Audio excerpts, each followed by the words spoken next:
आज हम पहुंच रहे हैं छतरपुर जिला एवं होम में, जहाँ की आज दिनांक 21 जून 2026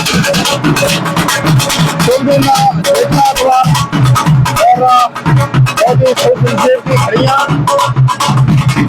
हम बात कर रहे हैं श्रीमती संजना चौहान एवं श्री प्रदीप चौहान, उसके घर वो दो रतन के रूप में उनको बख्शिश हुई है। बड़ी बेटी को बेटा, छोटी बेटी को लक्ष्मी रूप की कन्या,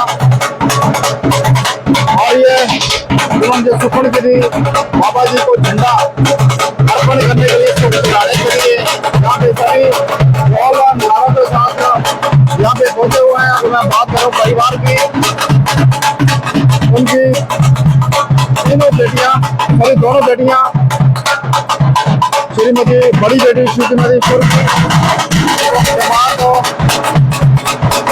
गौरव शर्मा जी, सपुत्र श्रीमती सरोज एवं श्री प्रदीप शर्मा जी, जिनको रतन हीरे जैसा पुत्र पैदा हुआ है, इसे भी दिखाएंगे आपको। और उसके पिता से, उसके माता से भी वहाँ पे है, बेटी भी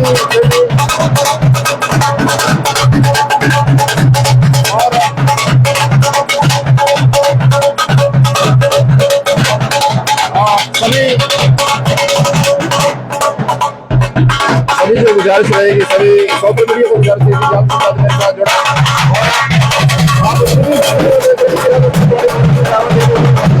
और मैं आपका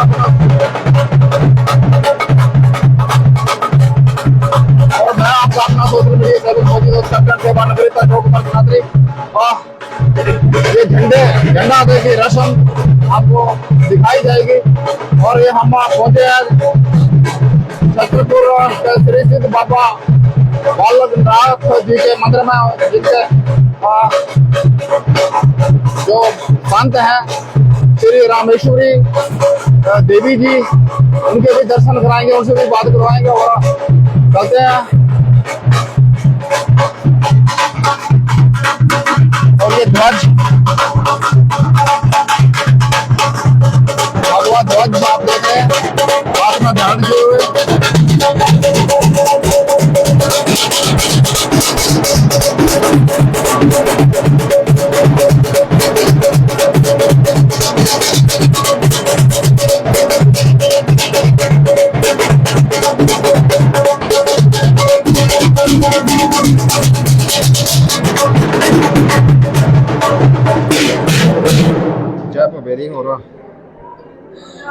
बहुत ही सुंदर भव्य दृश्य है।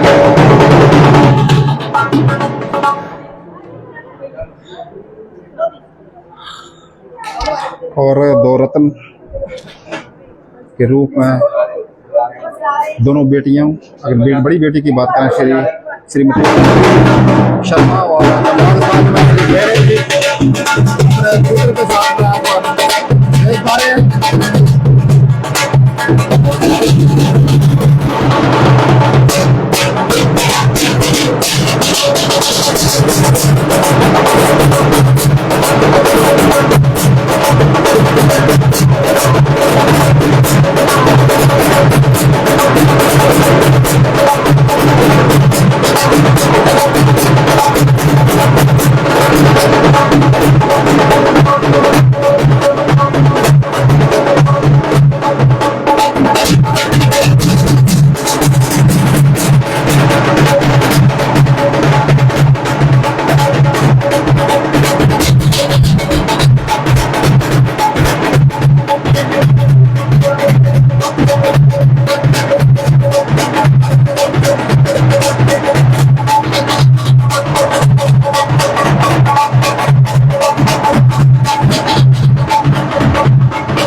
और बड़ी बेटी को एक रत्न के रूप में उस पुत्र की प्राप्ति हुई है। और मैं उनके छोटे सा नन्ना सा प्यारा सा ऐसे ऐसे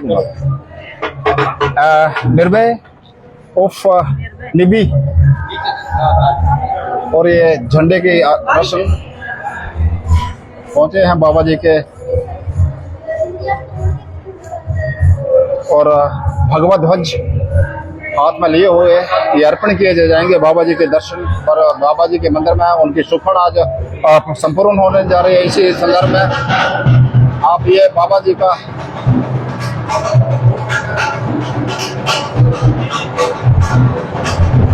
चंद्रवाल जी जुड़ने के लिए बहुत बहुत वाह। और ये हमारे जीजू प्रदीप चौहान जी अपनी सुपुत्री बड़ी सुपुत्री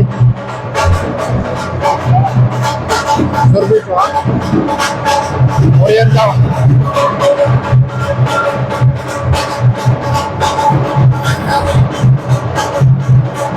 अगर मेरी लेफ्ट साइड में देखें तो श्री गौरव शर्मा जी हैं और राइट साइड में देखें तो छोटी बेटी के छोटे दामाद श्री करुणा कालरा जी और ध्वज हाथ में ले हुए ये बाबा जी को ये अर्पण करेंगे ध्वज और साथ साथ में जो आज की सुपन है अपने दोनों नन्हे रतन बेटे के रूप में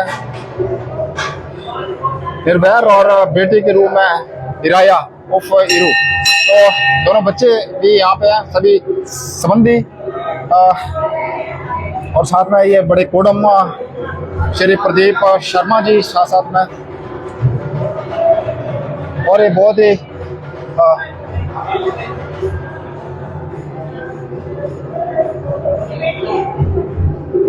बहुत आज भावुक दृश्य मन को मोह लेने वाला और पुजारी सभी यहाँ पे पहुंचे हुए हैं और इसी तस्वीरें देख रहे हैं धीरा दर्शन 24/7 देवभूमि हिमाचल के माध्यम से। और हम पहुंचे हैं बाबा जी और श्री सिद्धपीठ बाबा बालकनाथ जी के मंदिर में उनके दर्शन भी करवाएंगे। आप सामने देख रहे हैं बाबा साहब विराजमान है और माँ लक्ष्मी और हमारे जीजू साहब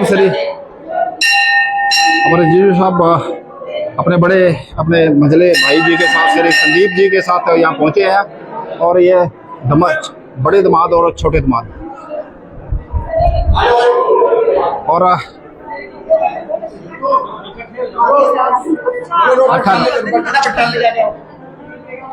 नीचे चलना सर मेरे को निकल नहीं सर गौरव जी और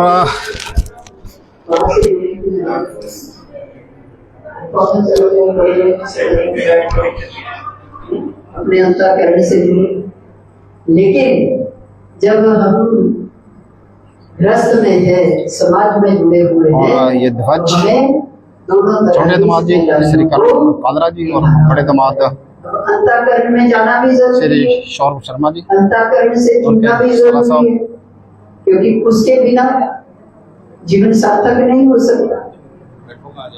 इसलिए और ये बहुत अपने भव्य मूल दृश्य से है। भी जुड़ना है। अगर आप संत मूल से नहीं भगवान जुड़े तो बाहर श्री की रामेश्वरी जिम्मेदारी देवी जी यहाँ पे अच्छे से नहीं विराजमान है। निभा उन सभी को बाहर की जिम्मेदारियों को हम कभी पूरा नहीं कर सकते। तो इसीलिए हमें भीतर से भी जुड़ना है और बाहर से भी जुड़ना है।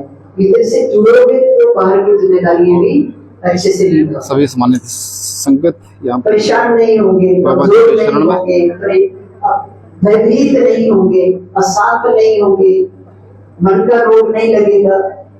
है? मन का रोग ही होता है ना, जब भयभीत हो जाते हैं, मन का रोग तो है।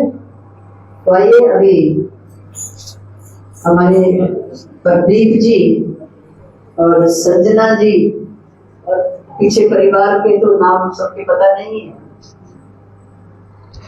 आपको नाम पहले बताने चाहिए अपने समधी का और समधियों का। प्रदीप जी के समधी दोनों समधी परिवारों का महादेवा एक जगह लक्ष्मी आई है तो दूसरी जगह बाबा आया। दोनों बेटियों को आप जानते ही हैं। और ये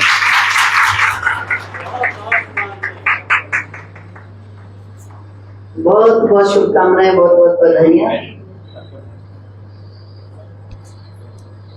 बड़ा खुशी का मौका है, बड़ी प्रसन्नता है। बाबा जी की अपार कृपा हुई प्रदीप जी के ऊपर तो शुरू से ही।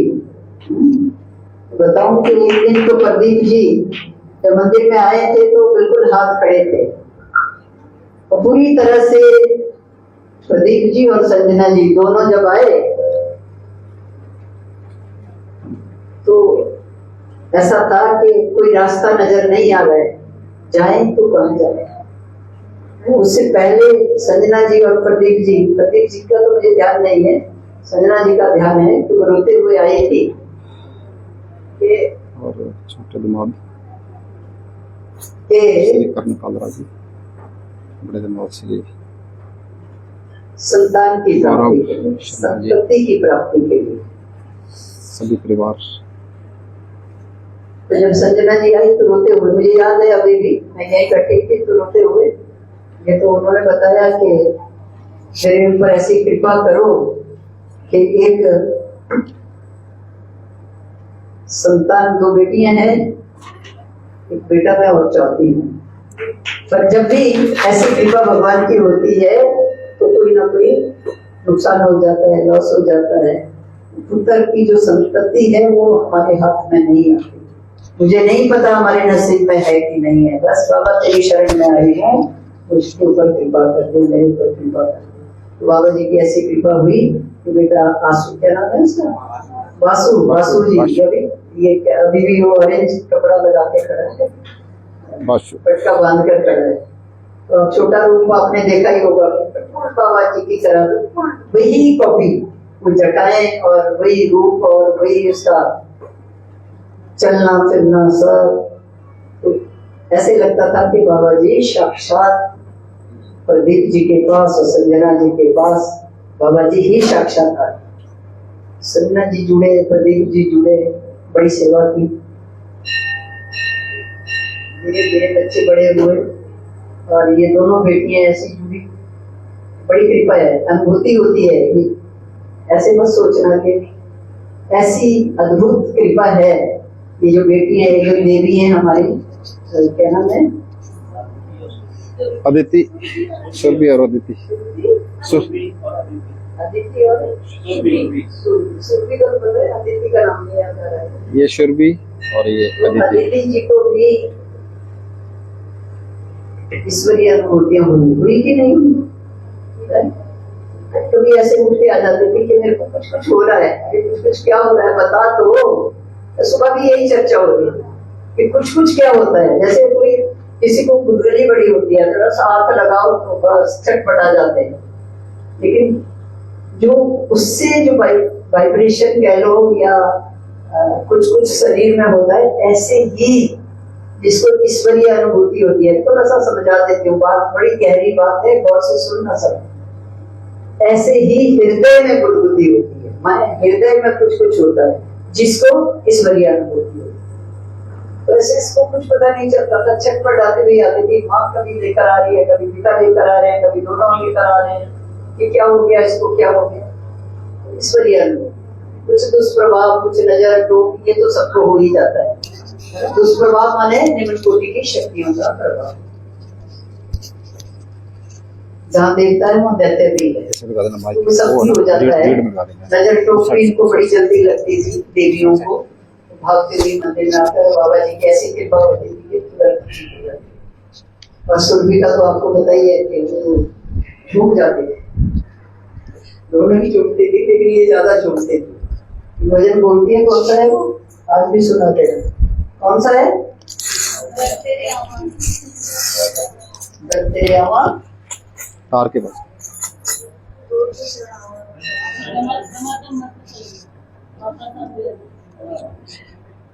ये बड़ा अच्छा बोलती थी, दमादम मस्त कलंदर बाबा सबसे अंदर। और जब सबसे अंदर की बात आती थी तो स्वयं ही चूक जाते थे। तो ईश्वरीय अनुभूति इन छोटे छोटे बच्चों को हुई। ऐसा परिवार है, ऐसी श्रद्धा, ऐसी लगन, ऐसी सेवा बाबा जी की रही तो ठीक कर दो भाई।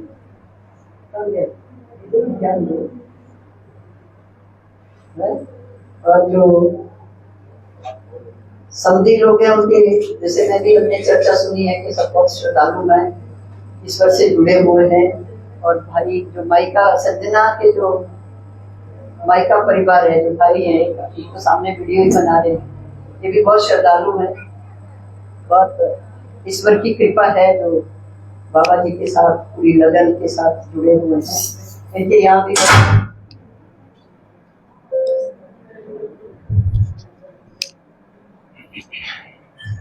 बड़ी एक अनहोनी ऐसे कि बच्चा बीमार हो गया था, आप ही का बेटा था, तो डॉक्टर ने जब तो जवाब ही दे दिया था, लेकिन बाबा जी की शरण में आकर बच्चा भी ठीक हो।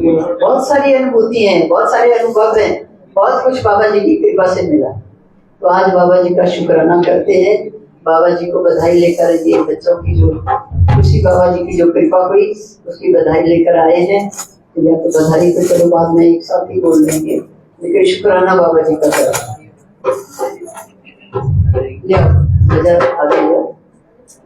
झंडा लेके तुम ये तो हो गया, शुक्र करा पौड़ा हरिया, तेरा शुक्र करा, शुक्र तेरा पौड़ा हरिया, तेरा शुक्र तेरा, शुक्र तेरा पौड़ा हरिया, तेरा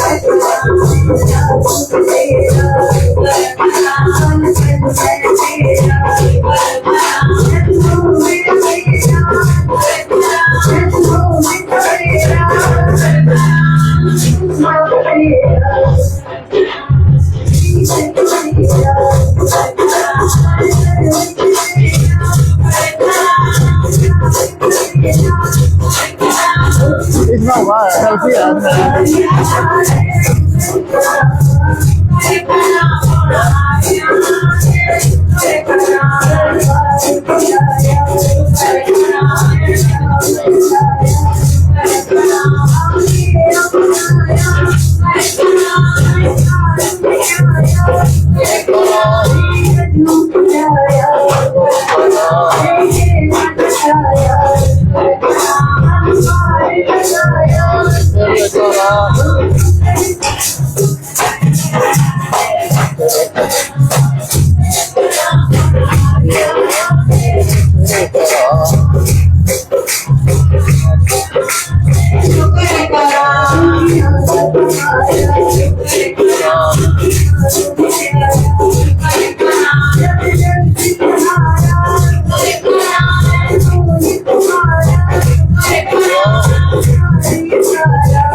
सेल्फी होगी इसमें, सेल्फी है।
ऊपर वाला ले आओ ना, हो सांचे दरबार की जय, हो सांचे दरबार की जय।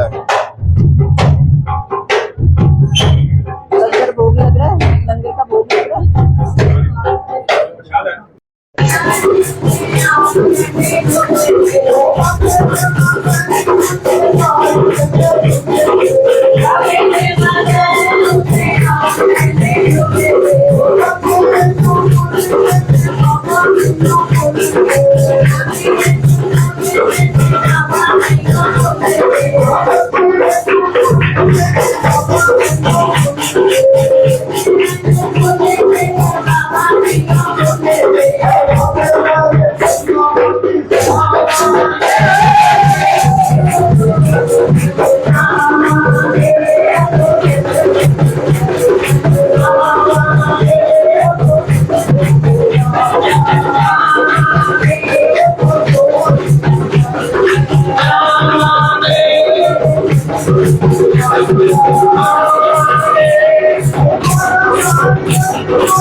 Thank you.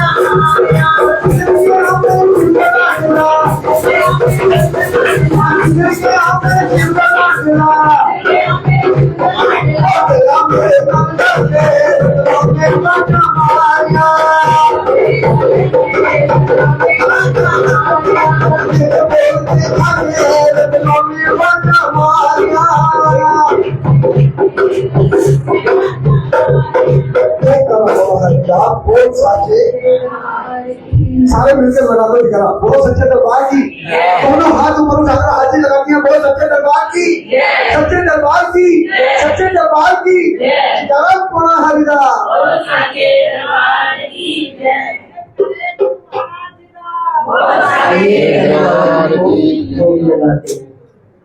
ये बच्चा कब से ऐसे है? कब से? अच्छा अच्छा, वो जो गुड़गांव वाला। अच्छा अच्छा।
हो सांचे दरबार की जय। जयकारे गुरु महाराज जी का। हो सांचे दरबार की। ऐसा भोग लगाओ मेरे बाबा जो खाए वो अमर हो जाए। शांति से बैठिए, गौर से बात सुनिए। बड़ी काम की बातें हैं, जीवन में बड़ी काम आती है। बैठिए, जल्दी है।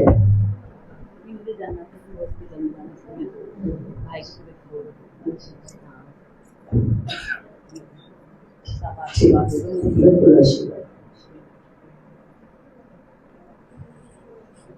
ऐसा भोग लगाओ मेरे बाबा जो खाए वो अमर हो जाए। तो ये अमर होता है इस दुनिया में? फिर क्यों कहा जा रहा है? कोई अमर नहीं होता। जो आया है जाएगा। राजा रंग कोई भी हो, सबको जाना पड़ता है। ये मृत्यु लोग कहते हैं। यहाँ तो जो आया मृत्यु को प्राप्त होगा। अमर होने का मतलब ये है कि हम मरेगा नहीं, लेकिन ये जो अमर होने की बात कही जा रही है ये हमारे अंतःकरण की बात है। यही चर्चा भी चल रही थी।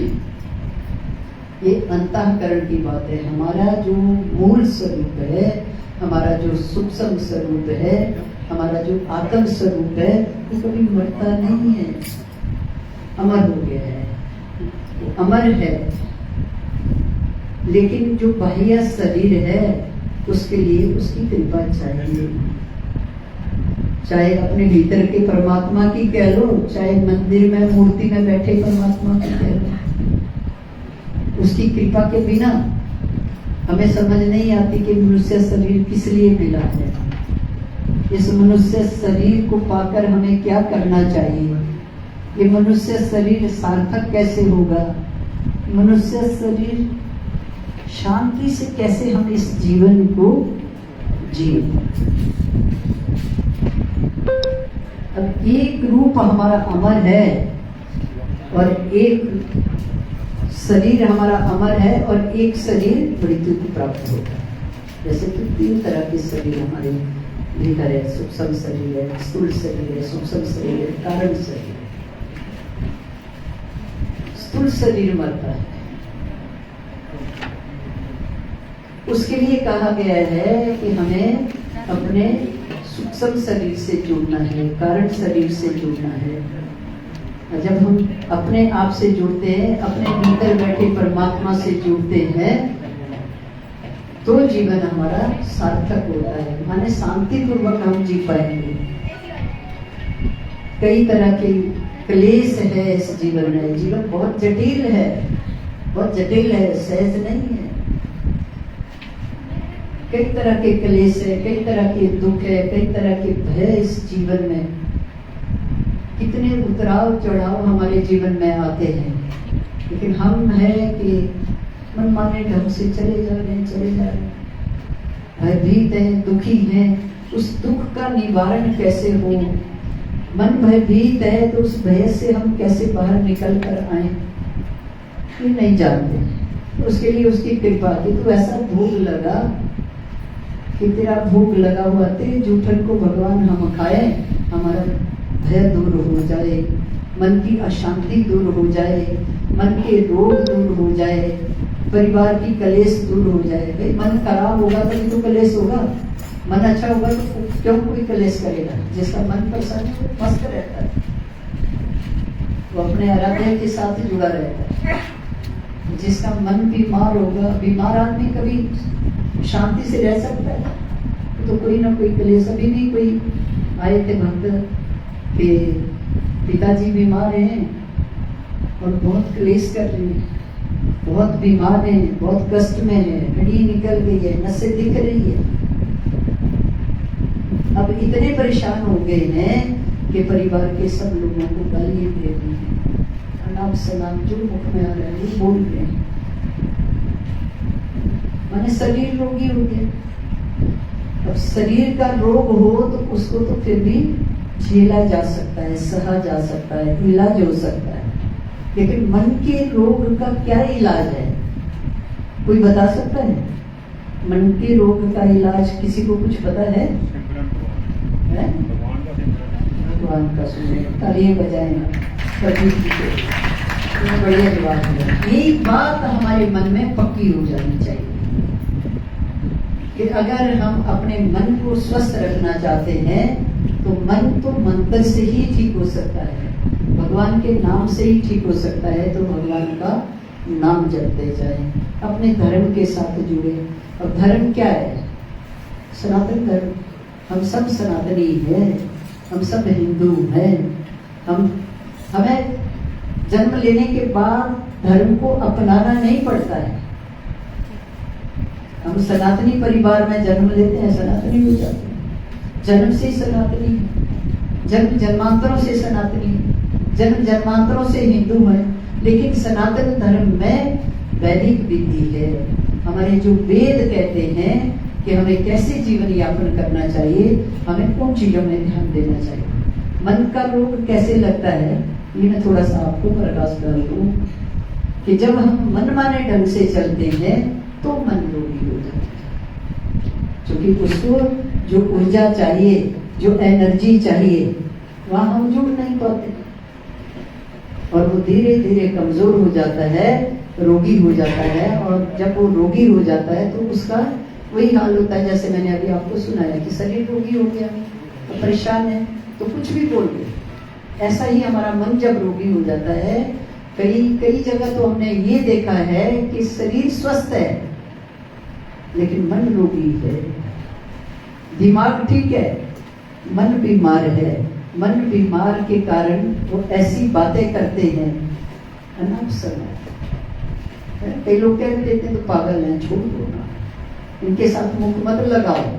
पागल जो ज्यादा बड़बड़ाता है, बिना सोचे समझे कुछ भी बोलता है, बड़बड़ाना हो तो लोग कहेंगे पागल है। तो ये जो रोग है इसका इलाज कोई कर नहीं सकता, कोई डॉक्टर, कोई वैद्य। छोटी छोटी बात में क्रोध आ जाना, छोटी छोटी बात में अशांत हो जाना, छोटी छोटी बात में कुछ भी कह देना, ऐसा रोग ना लगे उसके लिए क्या करे? कोई वैद्य, कोई डॉक्टर, कोई साइंटिस्ट, कोई अस्पताल देखा आपने आज तक? मन का कोई चित्र किसी अस्पताल में देखा? दिमाग का चित्र होता है और शरीर के कई अंगों के चित्र होते हैं। डॉक्टर साहब हमारे साथ बैठे हुए, डॉक्टर साहब कोई है मन का इलाज? कोई नहीं। तो मन का इलाज सिर्फ मंत्र है। मन का इलाज ईश्वर से जुड़ जाए परमात्मा के साथ, तो मन स्वस्थ हो जाता है। जिसका मन ठीक है उसका दिमाग भी ठीक रहता है, कभी अशांत नहीं हो सकता। वो बड़े बड़े दुख में भी दुख को ही पी जाता है, दुख उसको नहीं पी पाता जो जुड़ा हुआ व्यक्ति होता है। देखिए हम कई जन्मों से, पता नहीं कितने जन्मों के बाद ये मनुष्य शरीर हमें मिला है। अब पिछले जन्मों में, पिछले शरीरों में पता नहीं हम कौन कौन से पाप करके आए हैं। तो वो पाप जो हम कर्म करके आए हैं वो किसी दूसरे के खाते में नहीं जाता। हम अभी कुछ यहाँ से ट्रांसफर करें निर्मला जी के खाते में, तो निर्मला जी का नाम डाला जाएगा तो निर्मला जी के खाते में ही जाएगा। ऐसे ही होता है, जो जिसने कर्म किया वो उसी के खाते में जाता है। और वो मनुष्य शरीर जब हमें मिलता है तो फिर वो सब तरह के कर्म हमें भोगने पड़ते हैं। मनुष्य शरीर में आकर अगर हम पुण्य करते हैं तो पिछला पाप कट जाता है। गौर से सुनना, समझ लेना बात को और प्रयास करना। मनुष्य शरीर जब हमें मिलता है तो इस शरीर में आकर जब हम सूझबूझ के साथ चलते हैं, अपने वेदों के अनुसार चलते हैं, अपने शास्त्रों के अनुसार हम कर्म करते हैं, तो पिछले जो कर्म होते हैं, पाप कर्म जो होते हैं वो कट जाते हैं। यहाँ थोड़ा सा और स्पष्ट करने के लिए, दो बेटे थे, एक पिता के दो पुत्र थे। एक आध्यात्मिक था और एक मनमाने ढंग से चलने वाला। एक शास्त्रों के अनुसार चलता था और एक मनमाने ढंग से चलता। पिता बड़े धार्मिक थे, पिता बड़े आध्यात्मिक थे। तो उन्होंने कहा कि मैं तो जीवन भर धर्म के मार्ग में चलता रहा, पुण्य कर्म करता रहा, मेरे को एक संतान इतनी अच्छी भगवान ने दी और जो दूसरी संतान है वो अच्छी नहीं, वो शास्त्र विधि को नहीं मानता, वो शास्त्रों क्लबों में, होटलों में, जैसे आजकल आप देखते ही हैं, ऐसे ही घूमता। और जो आध्यात्मिक थे वो दोनों पिता और पुत्र सत्संग में जाते। सत्संग सुनकर जब वापिस आ रहे थे तो जो आध्यात्मिक, जो धार्मिक बच्चा था उसके पैर में कील लग गई और कील ऐसे लगी कि वो आर पार हो गई। और जो क्लबों में जाता था, होटलों में जाता था,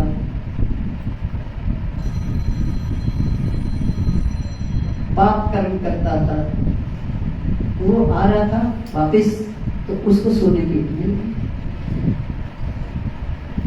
उपचार के लिए जो जिसके पैर में कील लगी थी उसका उपचार करवा रहे। तो भाई ये कैसे हो गया? जो आध्यात्मिक है, जो धार्मिक है, उसको कष्ट मिला और जो कुकर्मी है उसको तो सोने की मिली। इस चीज का उपचार तो होना ही चाहिए। और उसी दिन, उसी वक्त उपचार तो होना चाहिए। बुद्धिजीवी होते हैं बीच में सलाह देने वाले, भाई उपचार तो होना चाहिए, थोड़ा ध्यान दो। ऐसे क्यों? फिर तो हम पुण्य कर्म कैसे कर पाएंगे? पापी अच्छे हैं, पापी को सोने की क्यों मिली? तो जब बड़े बड़े ज्योतिषियों को बुलाया गया, उन्होंने जब उनकी जन्मपत्री देखी, जन्मपत्री जो होती है जो जन्म का समय होता है, उस समय को हम लोग नोट कर लेते हैं। वो ज्योतिषियों को दिखाते हैं, अस्तवालों को दिखाते हैं, उसके आधार पर जन्मपत्री बनती है। उसके आधार पर पुण्य और पाप ग्रहों के रूप में हमारी कुंडली में आ जाते हैं। हमारे जीवन में कब अच्छा समय आएगा, कब बुरा समय आएगा, वो सब कुछ हमारी कुंडली में सही समय की बनी हो तो सब कुछ पता चल जाए। तो ऐसे कुंडली जब दिखाई गई, जन्मपत्री जब दिखाई गई, तो विद्वानों ने कहा कि जिस बच्चे के पैर में कील लगी है उसको आज फांसी होगी, इसका पूर्व जन्म का कर्म ऐसा था। लेकिन ये इस जन्म में आकर पुण्य कर्म कर रहा है, सत्संग सुन रहा है, भजन कर रहा है, संतों के सानिध्य में जाता है, संतों की सेवा में जाता है, तो आज इसको ये जो फांसी का बंधा था, वो कैसे कहते हैं, कहावत भी है कि फांसी का बंधा सुई से कट गया, तो इस कील से वो फांसी का बंधा कट गया।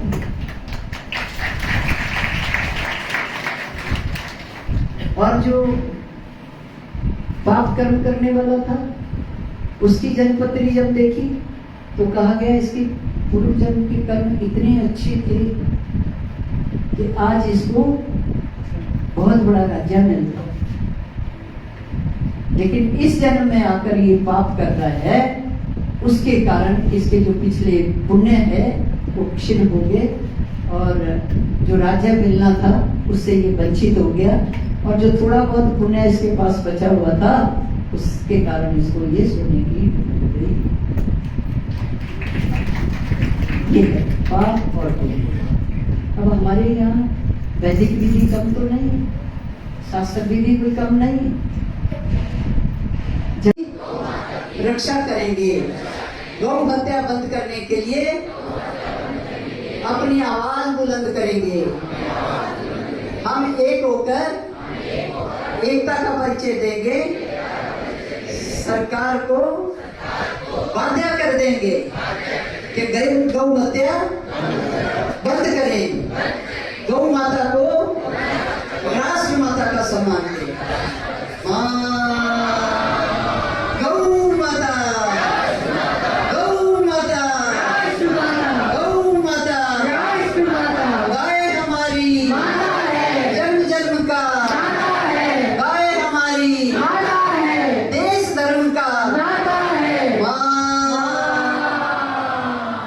आइए आज के इस दिव्य सत्संग सब कहते हैं क्योंकि सब सनातनी है, सबकी माँ है। रोट चढ़ावा पोड़ा हारिया मंदिराच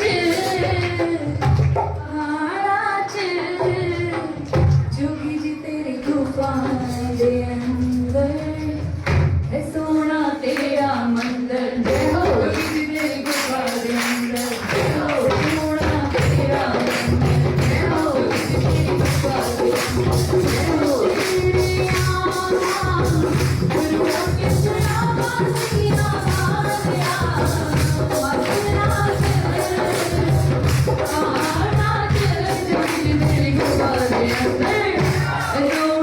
जय हो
सबदे अंदर वो है तो हम है। और कुछ छोटा सा